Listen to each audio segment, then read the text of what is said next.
getting ready to start working on another oil painting, but before I get started, I'm going to mount the canvas to a plywood backer board. Now, the reason that I do this is because when I'm doing an oil painting, the oil paint takes a long time to dry.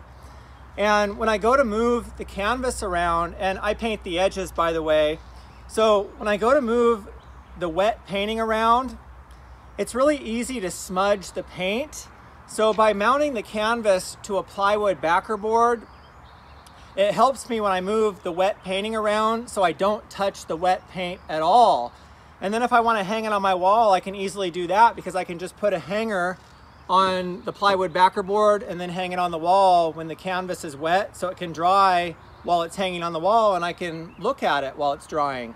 And also when it's on the easel, if I want to paint the bottom of it, I can pick up the plywood and turn it and then paint the bottom and then flip it back over. There's just good reasons to have the canvas mounted to a plywood backer board, especially when you paint the edges like me. The other thing is that I'm shooting a painting video. And in my opinion, when I have the camera pointed at the canvas, I think it's less distracting to have the canvas mounted to a plywood backer board so that, you know, it puts a lot more of the focus on the actual painting rather than all the clutter or whatever's happening behind the painting. So that's another good reason to do it when shooting a painting video. And that's actually the reason I'm going to leave the sides a little bit wider than normal. Normally, I might leave like 2 inches to 4 inches all the way around the canvas. But I think in this case, I'm going to leave 4 inches on the bottom and top. And then I'm going to paint it in landscape like this rather than portrait like this.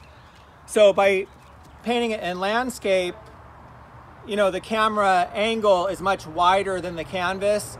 So what I'm going to do is I'm going to leave the edges about, I don't know, 6 inches wider than the canvas, and then leave the bottom and the top 4 inches wider.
sketching to a minimum.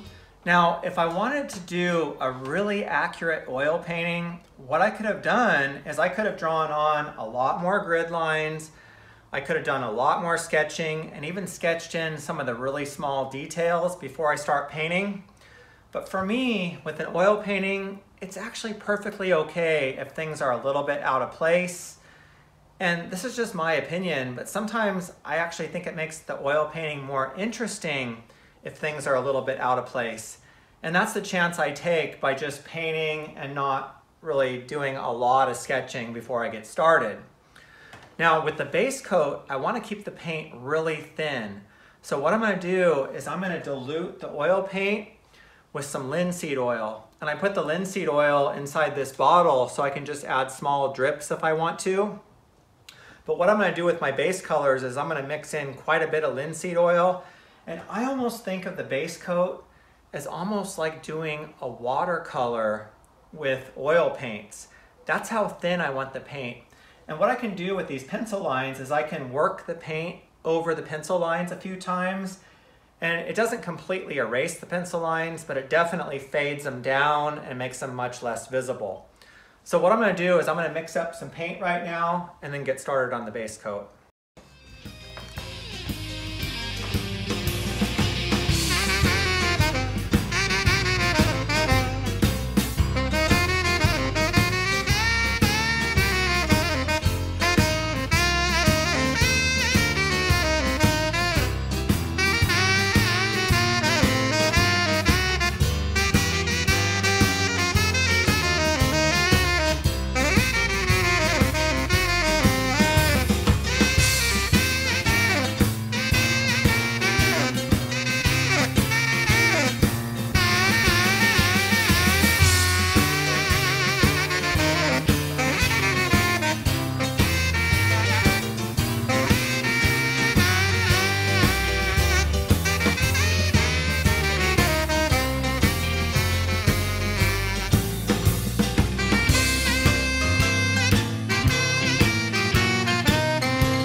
is going really good today.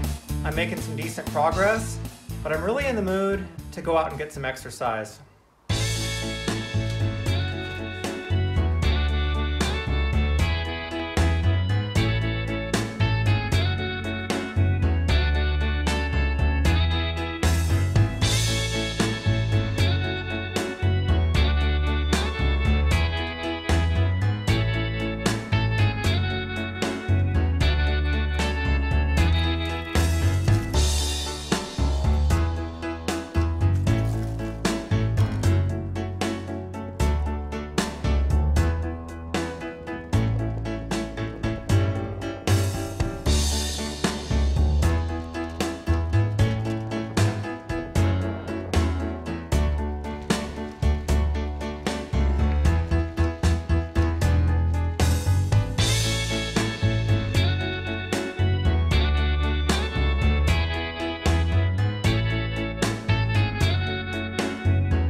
That was a great ride. And there's actually something about going for a bike ride that just gives me a boost of energy. So now I'm feeling good and I'm ready to make some progress on this painting.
well done. And this one definitely had its share of challenges. One of the most challenging things was painting the faces of the people. Now, I don't have that much experience painting faces, so it's actually quite difficult for me. And one of the reasons I wanted to do this painting is not only because I really like live music and I really like the color red, which this painting has quite a bit of, but I also wanted to get some more practice painting faces. And this painting has quite a few of them, so it actually gave me some much needed practice. And I'm hoping by getting more experience painting faces that I not only get better at it, but I also really want to get faster at it, because right now it's just taking me way too long to paint them. And the faces really don't look exactly like the ones in the photograph, but that's okay. I did the best I could, and I think the painting came out okay. So I'm going to zoom in on it so you guys can take a closer look at it.